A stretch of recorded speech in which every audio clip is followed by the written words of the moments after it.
생활에 도움되는 정보를 콕 집어 알려드리는 정책 공감 시간입니다. 김희영 기자, 어서 오세요.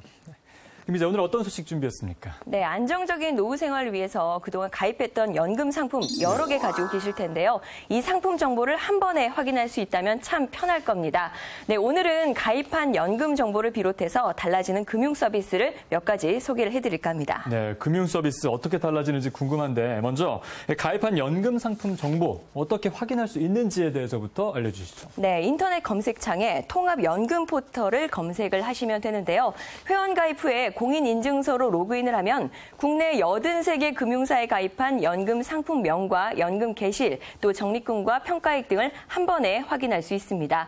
이 서비스는 지난 12일부터 시작이 됐고요. 개인의 연금 정보를 바탕으로 노후 생활을 위해 필요한 납입액이 얼마인지 알려주는 재무 설계 서비스도 함께 이용하실 수 있습니다. 그렇군요. 연금 종류가 굉장히 다양한데 국민연금을 많은 분들이 이용하지 않습니까? 국민연금 정보도 알 수 있습니까? 아쉽게도 아직은 아닙니다. 네. 이 서비스를 제공하는 금융위원회는 당초 공적연금과 사적연금을 모두 포괄하는 사이트를 열 계획이었는데요.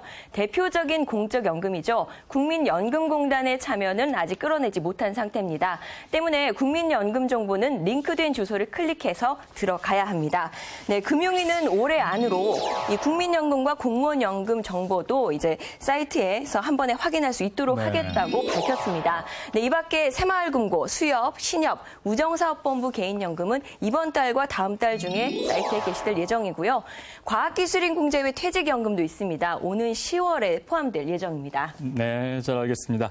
자, 그런가 하면 오랫동안 이용하지 않은 이 휴면 계좌를 찾아주는 그런 서비스도 생겼다면서요? 네, 그렇습니다. 네, 앞으로는 이 예금이나 보험 계약 만기일 전에 은행이나 보험사로부터 전화나 이메일을 통해서 돌려받게 될 예금, 원리금, 또 보험금 예상액, 수령 날짜 등을 2회 이상 통지받게 됩니다. 네, 이 같은 서비스를 제공하게 된 이유는 만기가 지나도 찾아가지 않는 휴면 금융재산이 아주 크기 때문인데요. 그 규모가 어느 정도인지 짐작이 가십니까?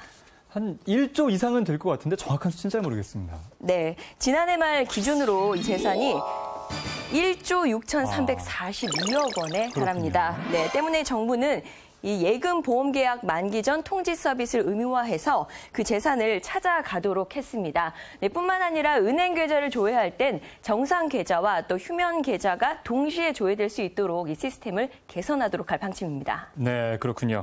자, 이제 앞으로 어떤 계좌에 돈을 넣어놨는지 몰라서 찾지 못하는 그런 경우는 없을 것으로 기대가 됩니다. 예. 자, 그리고 또 한 가지. 요즘 금융상품들 많이 가입하시는데 가입할 때마다 중복 가입하는 경우가 있거든요. 이런 문제를 해결해 주는 서비스도 있다고요? 네, 그렇습니다. 중복 가입으로 불필요한 요금이 나가는 경우 가장 많이 겪는 게 아마 신용카드를 신청할 때가 아닌가 싶은데요. 네. 신용정보보호 서비스라는 상품에 가입한 분들 분명히 계실 겁니다. 네, 이 서비스는 월 3,300원을 카드사에 내면 개인정보가 유출되는 피해를 입었을 경우에 카드사로부터 보상을 받을 수 있는 상품인데요. 이 상품은 단 중복 보상이 안 됩니다. 때문에 한 번만 가입하면 됩니다.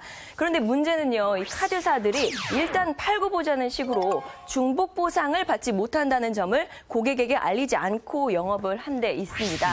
특히 카드사 대부분이 최대 60일인 무료 이용 기간을 미끼로 이 고객의 상품을 사도록 이제 가입하도록 유도를 한 다음에 이 서비스 기간이 끝난 이후에 서비스를 계속 이용할지 여부를 묻지 않고 일괄 유료로 전환한다는 데 있어 문제를 더 키웠습니다.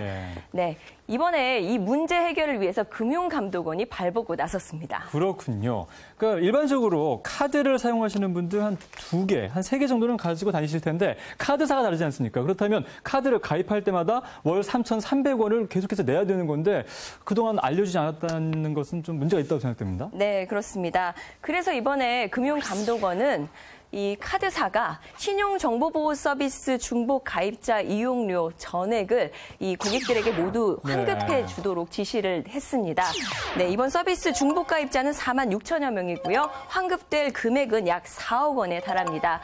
여기에 더불어서 중복 보상이 되지 않는다는 점을 고지를 하고 또 서비스 무료 이용 기간이 끝난 다음에는 유료로 전환할 때 소비자 동의를 받는 것을 필수로 했습니다. 또 서비스를 해제할 때 그 절차도 간소화될 방침입니다. 네, 그렇군요. 이런 시스템이 마련된다니 참 다행이라는 생각이 듭니다. 네, 그렇습니다. 소개해드릴 금융 서비스가 하나 더 있는데요. 네. 김용민 앵커, 최근에 이사한 걸로 제가 알고 있는데 네, 바뀐 주소를 거래하는 은행마다 이렇게 등록을 할 때 번거롭지 않으셨어요? 그렇죠. 굉장히 불편합니다. 사실 이용하는 은행이 많기 때문에 한 번에 가서 이용할 수 있다면, 한 번에 가서 바꿀 수 있다면 더 좋겠다라는 생각이 들었거든요. 네, 다행히 내년부터는 이런 번거로움이 사라질 전망입니다.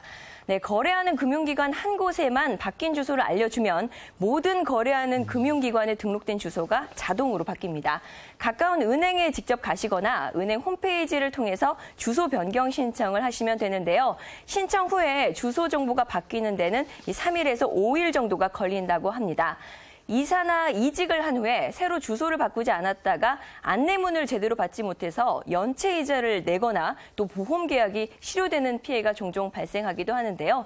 네, 앞으로는 이런 번거로움과 피해가 크게 줄어들 전망입니다. 그렇군요. 참 다양한 금융정보 서비스가 바뀌는데 사실 하나하나 꼼꼼하게 살펴서 보시면 큰 도움이 될 거라는 생각이 듭니다. 자, 김유영 기자, 오늘 유익한 정보 잘 들었습니다.